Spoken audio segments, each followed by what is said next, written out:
참 하나님이 기뻐하실 것 같아요. 우리 성가대 너무너무 수고 많이 하셨는데 다시 한번 박수로 한번 크게 하십시다. 할렐루야. 제가 뒤에 앉아서 들으니까 한 수천 명이 찬양하는 것 같아. 그죠? 너무너무 감사합니다. 오늘 부활절 오셔서 이런 귀한 찬양 듣는 것만으로도 충분한 줄로 믿습니다. 예수님께서 십자가에 돌아가실 때에 제자들은 다 뿔뿔이 흩어졌습니다.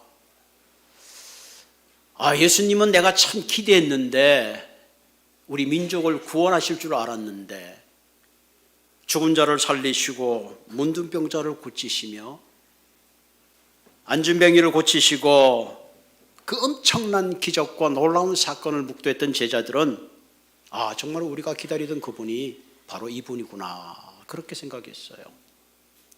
그래서 배도 버려두고 그물도 버려주고 모든 걸 버려주고 예수님을 향하여 자신의 전부를 바쳤습니다. 가끔 예수님이 자꾸 죽는다는 얘기를 할 때마다 저분이 왜 저런 얘기를 하시나, 오래 사셔야지, 그래야지 내가 좀 영광을 누릴 텐데, 그렇게 생각했는데 정말로 생각지 않게 예수님이 말씀하신 대로 돈깨를 맡고 있던 가룟 유다는 예수를 30냥의 노예의 몸값으로 팔아버렸고, 그 당시 로마의 지배를 받고 있던 유대는 빌라도의 법정에서 예수님을 세우게 되고, 그 당시 대제사장들과 서기관과 바리새인들은 한 목소리로 저 사람은 십자가에 못 박아야 됩니다 외칩니다. 빌라도가 아무리 생각해도 그 당시 거본으로서 그 예수님을 십자가에 못 박게 될 특별한 이유를 찾지를 못했습니다. 아무리 봐도 그는 죄가 없는 사람이에요.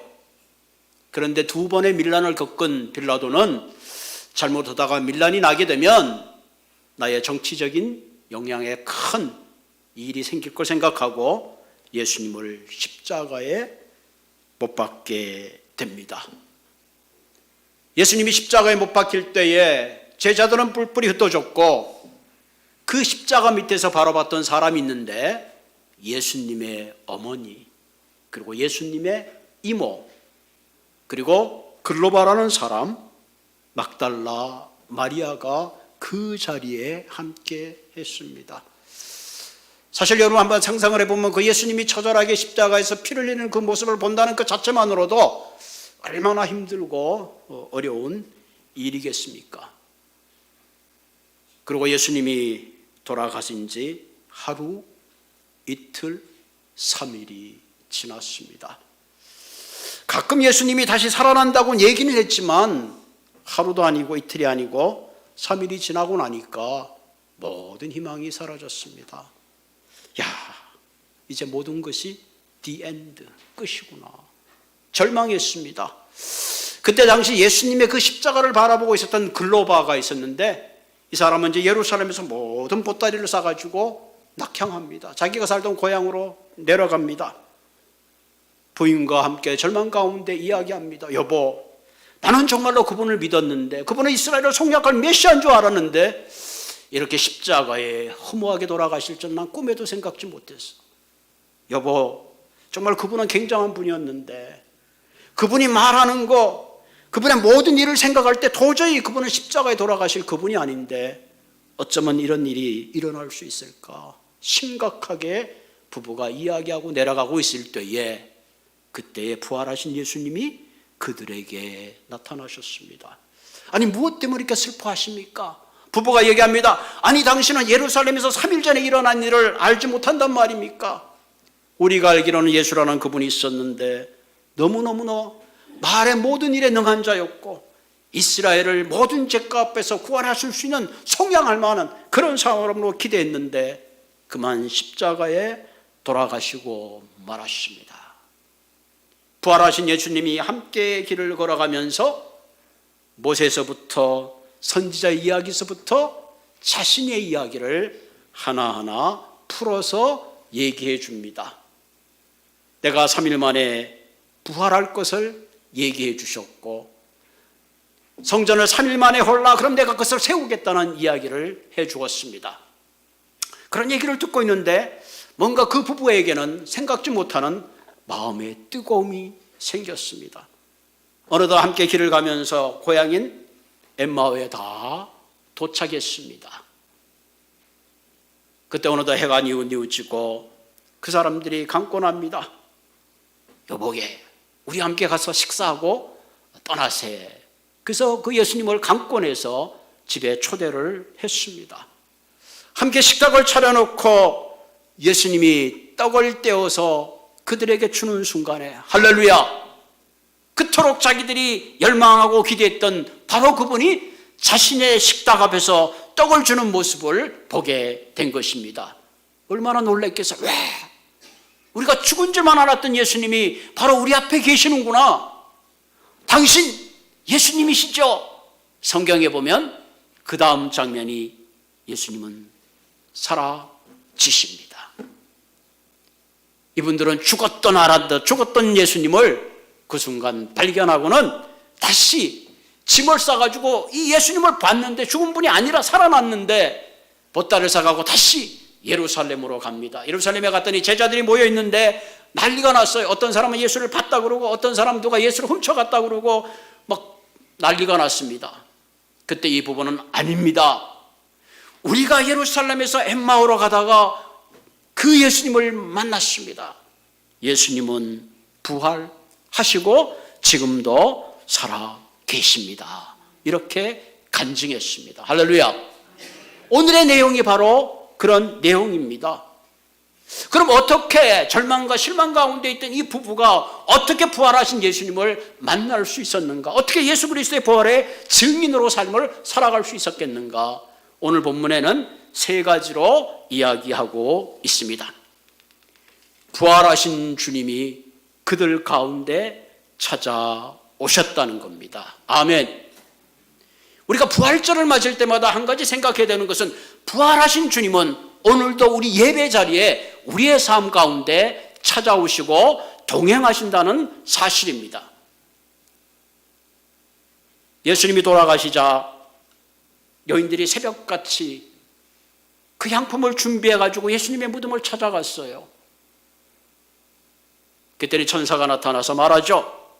어찌하여 살아있는 자를 죽은 자 가운데서 찾느냐.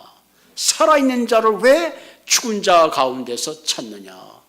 여러분, 이 말 속에는 왜 너희들이 믿는데 살아계신 하나님을 믿어야지 죽은 하나님을 믿느냐, 이런 도전의 말씀과 동일한 겁니다. 우리가 신앙생활할 때에 살아계신 하나님을 믿어야 되는데 때로는 죽은 하나님, 죽은 주님을 믿을 때가 얼마나 많은지 우리는 도전해 보아야 합니다.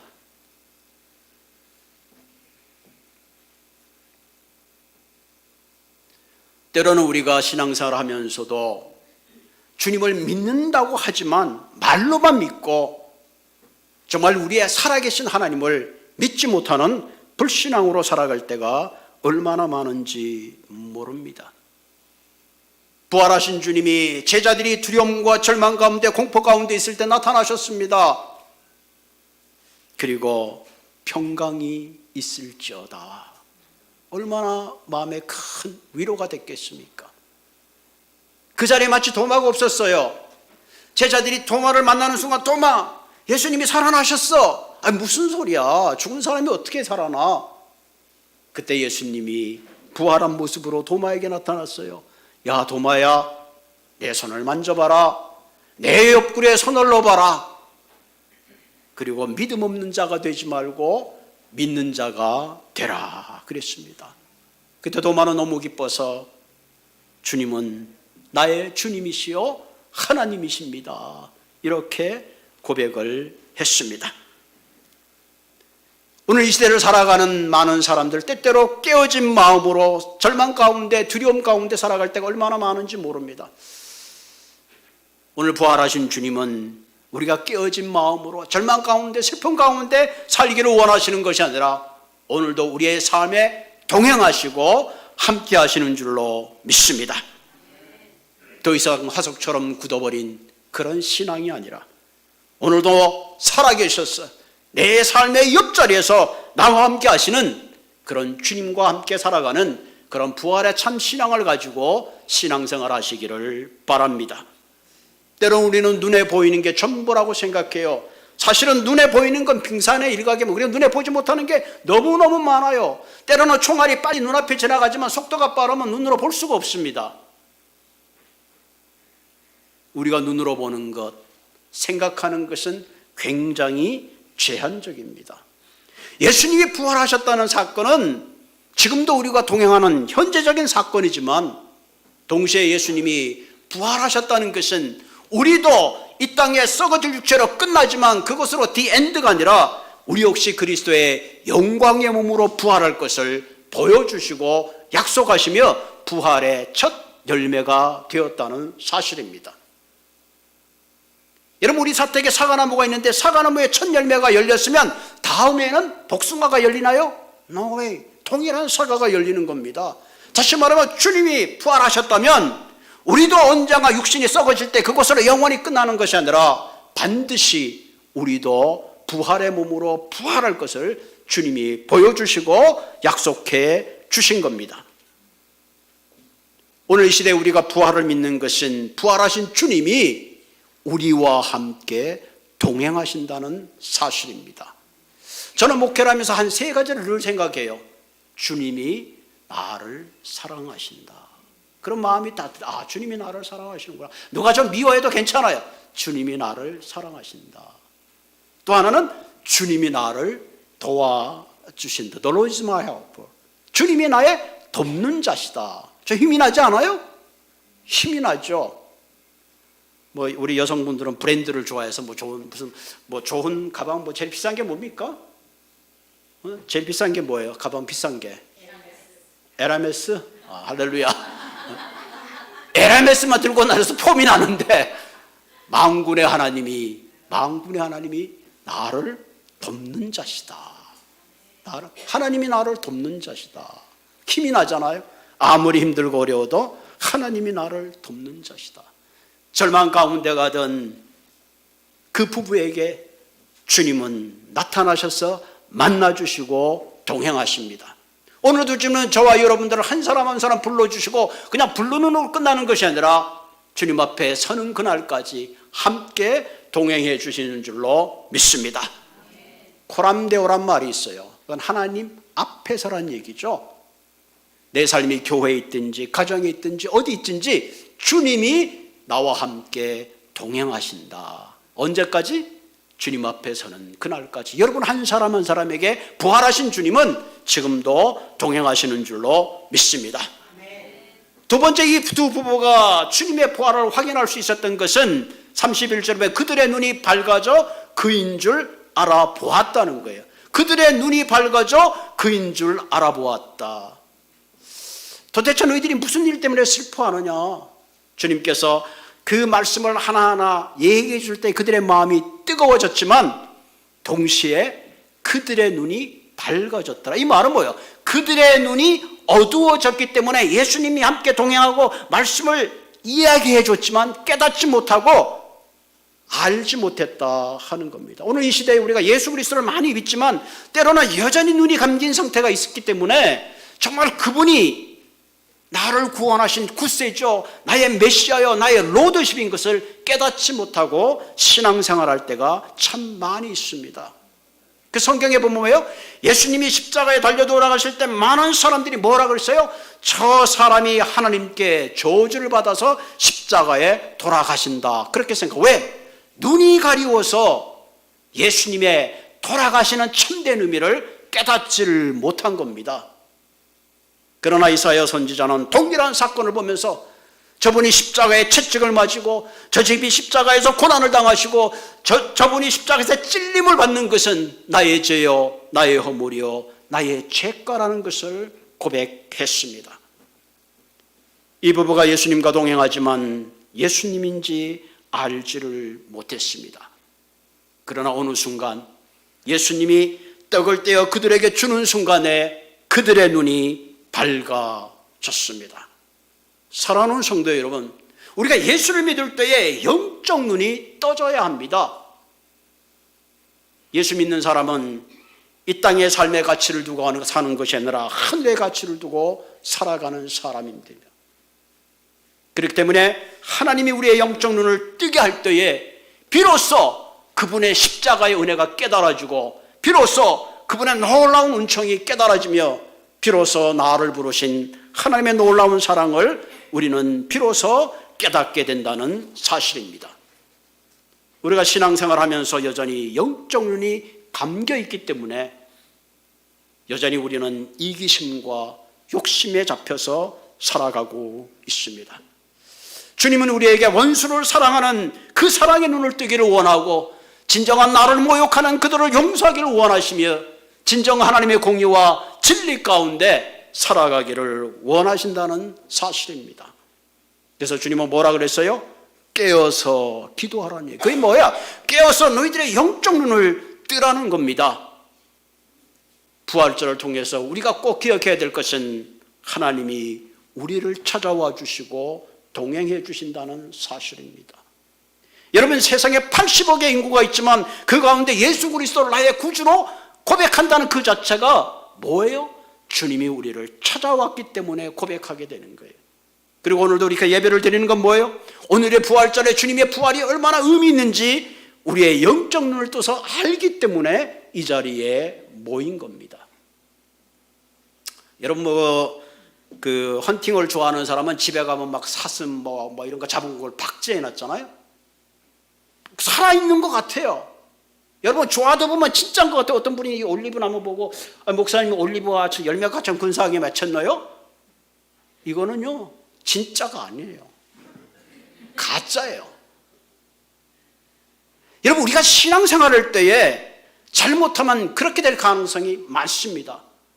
그리스도의 죽음을 추모하고, 우리는 그리스도의 죽음을 추모하는 사람이느라 살아계심을 셀레브레이션 하는 겁니다.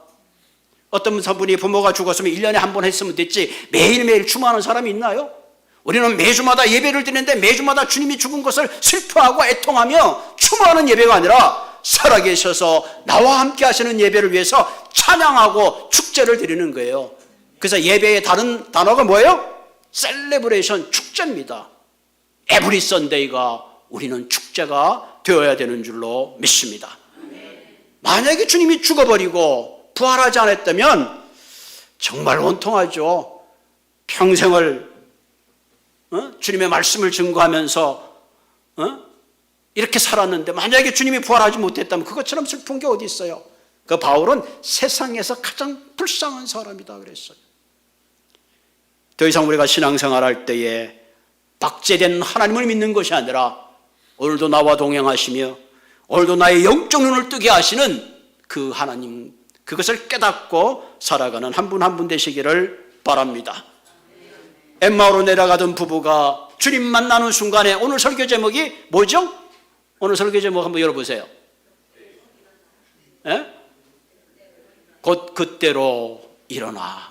곧 그때로 일어나. 저는 이 포인트가 얼마나 기가 막히고, 그때로 일어나. 마치 블랙 필름이 컬러로 바뀌는 거예요. 그때로 일어나. 절망의 자리에서 일어난 거예요. 컴컴한 자리에서 빛의 자리로 일어나는 거예요. 두려움과 떨림 가운데 예루살렘을 떠나는데 이제 두려움과 떨림이 더 이상 나를 막지 못하는 거예요. 그때로부터 일어나. 뭐가 됐다는 거예요?